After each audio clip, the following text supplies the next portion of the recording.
BJP BRS ఒక్కటయ్యాయి కాబట్టి parliament ఎన్నికల్లో బీజేపీకి 8 సీట్లు వచ్చాయన్నారు జగ్గారెడ్డి. అయితే తెలంగాణ కాంగ్రెసే మోదీకి బి టీం అని కౌంటర్ ఇచ్చారు మాజీ మంత్రి జగదీష్ రెడ్డి.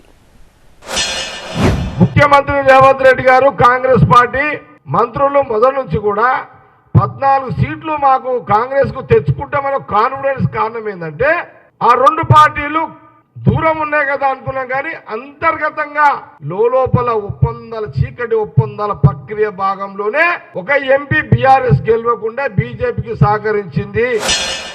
వాస్తవానికి పట్టపగలు దొరికి నోట్ల కట్టలతో దొరికిన వాళ్ళేమో బెయిల్ మీద వచ్చి అధికారం చెలాయిస్తారు.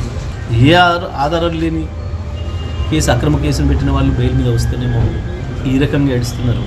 వాస్తవం చెప్పాలంటే ఇవాళ కాంగ్రెస్ పార్టీ పరిస్థితి ఎట్లా ఉందంటే మోడీకి బి టీమ్గా ఉంది తెలంగాణలో కాంగ్రెస్ పార్టీ, తెలంగాణ ప్రభుత్వం మోడీకి బి టీమ్గా పనిచేస్తూ ఉంది.